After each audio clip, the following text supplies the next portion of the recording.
Orlando. Thank you. My parents had thanked me for that introduction. My father would have appreciated it. My mother would have believed it. In terms of the different kinds of education, all of learning is, there are many different kinds of learning, and I've identified some there right in the center about there's operant conditioning, there's training, there's undergraduate education, and there's graduate education. We're in counseling graduate school. So you can separate those out based upon what their final objective is.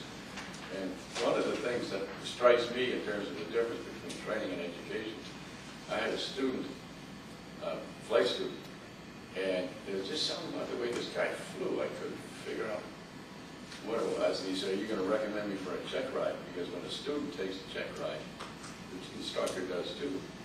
And I said, "I don't know, was there just something about the way you fly?" And he said, "Well, I'm going to go someplace else if you don't recommend me." Because he had a lot of hours. And so I went ahead and recommended him. I thought it was safe, but there was just something weird about it. And he had, he busted the check ride twice. He failed. And during the post-mortem, the chief instructor, who was also the FAA examiner, the student would say, what am I doing wrong? And Bruce and the examiner said, "I don't know, there's just something about the way you fly." Well, it turns out, I knew pilots in the room. Oh, there we go. Okay, yes, I knew about that. Yeah. But the FAA has a little book that tells you what you're supposed to be able to do.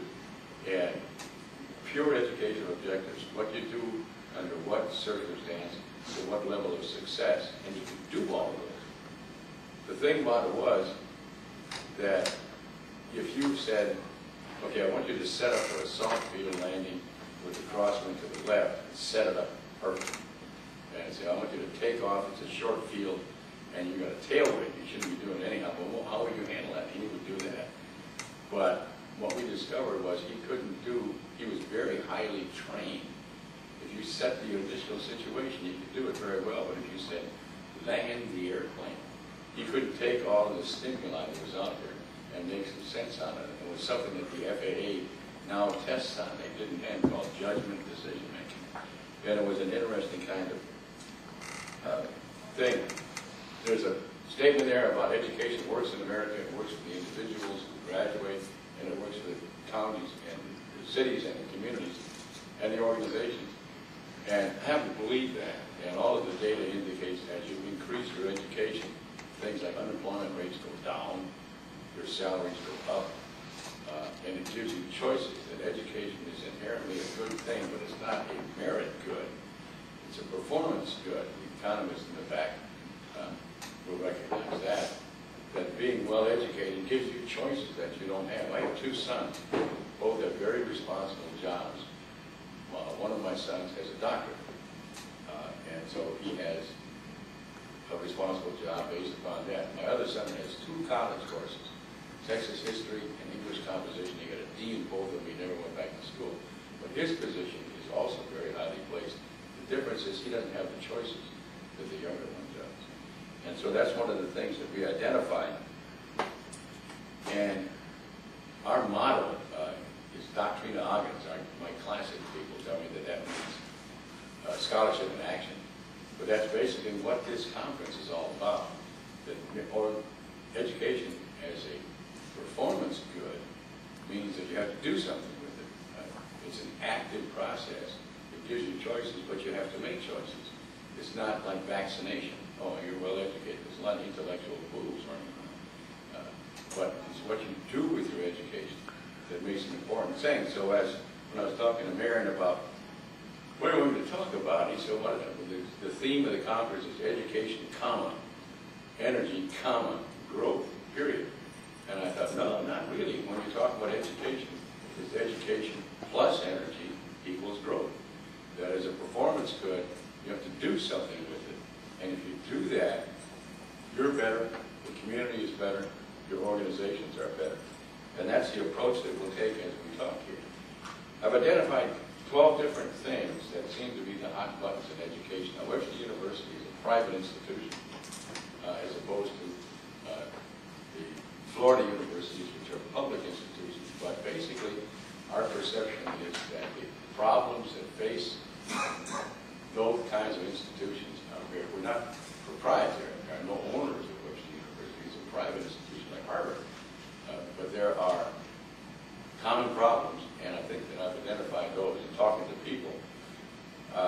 These are the things that seem to make a difference. One of the things that's a challenge for education right now, a hot topic of education, is basic skills.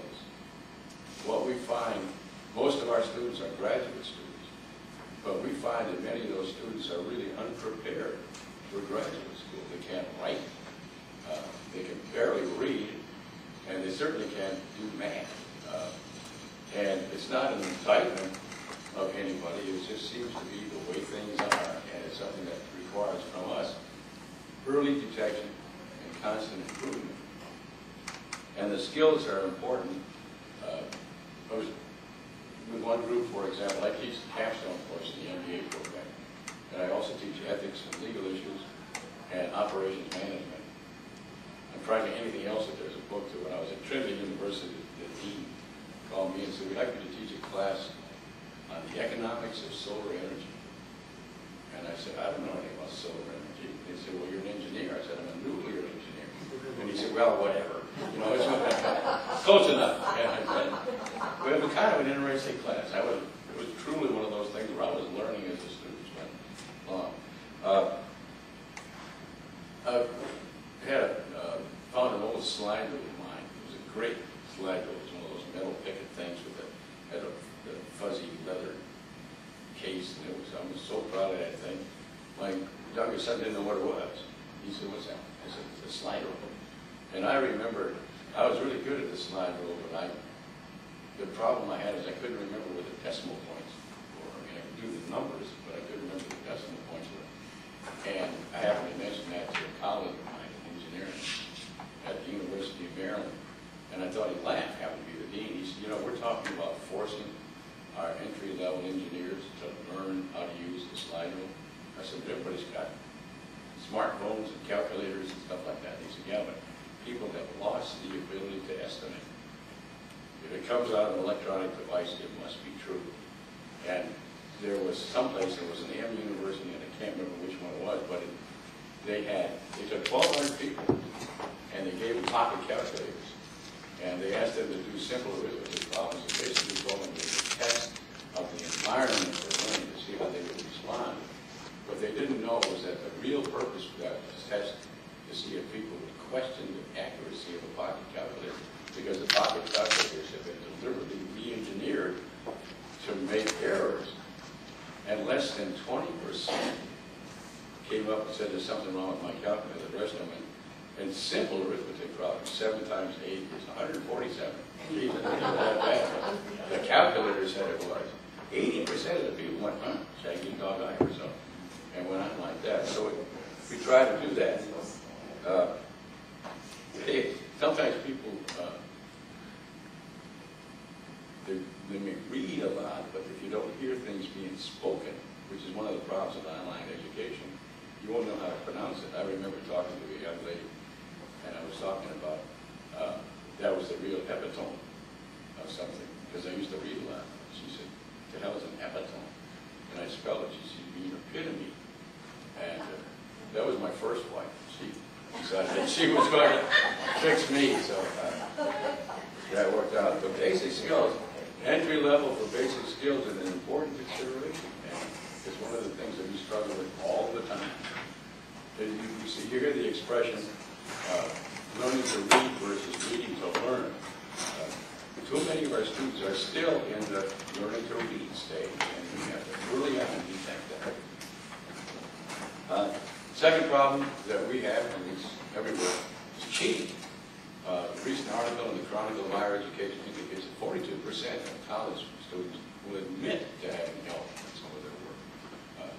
That may actually be higher than that, but these are the people that will admit to it. There was a institution here in Central Florida where 600 seniors were accused of cheating on an exam. And it's an interesting kind of thing. I had somebody cheat on an ethics quiz. And it was so flagrant and blatant that the class thought that I had set it up. Because she said, okay, I gave him a quiz, and she came in and said, okay, what's the answer to number 2? What's the answer to number 3? And everybody did that sneaky Janke, because we had talked about that the week before. What would you do if you saw a classmate cheating? So everybody turned her in.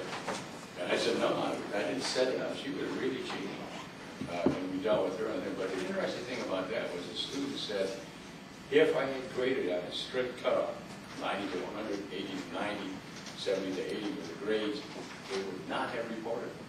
But because I curved the grades and let the class decide what was the median for the grade, they reported it because they figured out if their first score went up, theirs went down. It was an interesting kind of perspective, but that's not unique to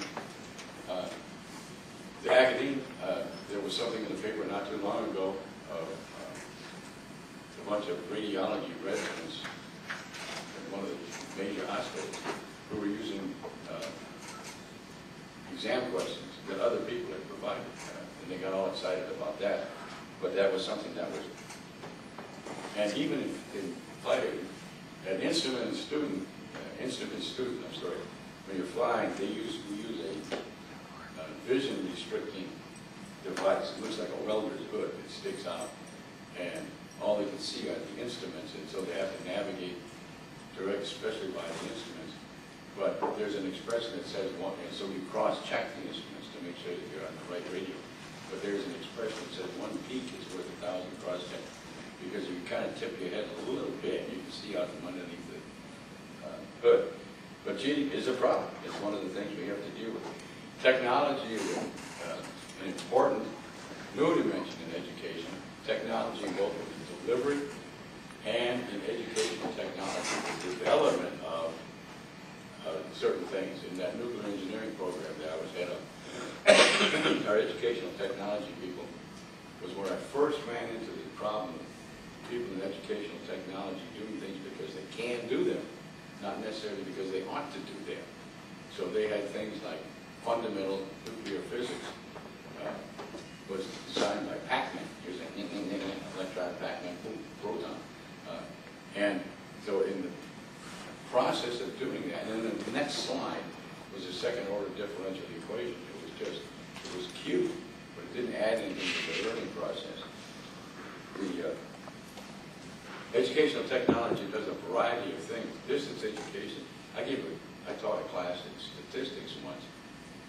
That was a distance education course across the country, and all I had was audio, a speaker and a mic for everybody that was in the class. If you want to think about something tough, it's like, okay, I want you to take this number and move it over there, and 100 people across the country going, what number? And trying to describe how to do mathematics or statistics with nothing but audio is very difficult. We got better at it, but student expectations have a lot to do with the use of technology. One of the things that technology does is it blurs the line between things like certain kinds of cheating. A lot of people think that if it came off the internet, it's not, you don't have to report it. It's like it's out there, it's in the airwaves, it's in public domain. That's not true. If you came out of a book, oh yeah, you have to report that. But if it comes off the internet, oh no, that's not important. You don't have to do that. My relationship to technology, I have to say that I'm still working on the electric typewriter. I've got a new smartphone. I've got the same problem I have with that. The electric typewriter, I used to rest my fingers on the keyboard. I thought, you know, when kablam, you know. When I do the same thing with this phone, I'll stop to think and it'll start doing things. I have no idea at all what it is doing. So I usually call one of my sons and they have to explain it to me. But as somebody pointed out, when I was at the University of Maryland, the nuclear engineering program was, as I mentioned, was the largest one in the country. We had 700 students across the country at 16 different reactor sites. The challenge was that the reactor site operates on a split shift, so that you can't have a class at Tuesday nights at 9 o'clock every week, because 1 week they're there, the next week they're on shift. And so you had to accommodate to that. So it was a hybrid of having a faculty member and individual PC work and a cyber mainframe back at the University of Maryland. But while I was doing that, I was driving my car, and I discovered there was something wrong with my car. I was losing power. It wasn't accelerating. It seemed to be using an awful lot of oil, and I kept big clouds of white smoke out the back of the car. And I thought, oh my God, something's happened. I took it down to the dealer, and the dealer said, I said, you're going to get rich. He said, yeah, you can do something for it. And I had to go get something out of my car before the thing was ready, so I went there. Called me over. He said, Mr. Janke. I said, yeah. He said, find out what's wrong with your car. I said, what's that? He said, 12 quarts of oil in the engine of that car. Capacity is 6. Who the hell put all that oil in that car? And I said, well, I guess I did. He said, why? And I said, well, every time I checked the dipstick, there was no mark. He said, the oil was at the top of the dipstick. The whole engine was full of oil. And he said, the loss of power was his pistons were losing compression, sloshing around and all that oil. The engine was trying as hard as it could to burn off all that oil. That's what all the white smoke was from. And so I thought, oh, well, that's kind of embarrassing. And I went back to my office, and they all thought that was pretty funny. They said, you tell them what you do for a living? And I said, no. They said, why don't you tell them? So I went to pick up my car. The service manager was there with one of his buddies. Here's this nitwit. And he said, I said, people in the office tell me I should tell you what I do for a living. And he said, oh yeah, what do you do, Janke? And I said, I'm a nuclear engineer. I teach people how to run reactors. And he went, oh my God. And I said, but there's no oil in a reactor. Learning is lifelong. The expression is that whatever you learn, the half-life of education is 5 years. And after 5 years, half of what you learn is gone. Things have changed. So in order to keep up, you have to retrain, you have to re-enter, you have to continue to learn. In the process of that relearning, one of the things I read an article not too long ago about how do you tell if somebody's getting ready to burn out. Everybody knows when somebody has burned out, when they falter in their job. Is there some way we can anticipate that people are getting ready to fail? And I can't remember who it was, but it was a very good article, and they said that one sure sign of somebody who's getting ready to fail, even though they might be performing adequately, is they stop learning about their profession. If you've got somebody that has stopped learning about their job, they're getting ready to fail. It's an absolute 100% guarantee. It may not be next week, but eventually it's going to, because things change. We have to deal with that.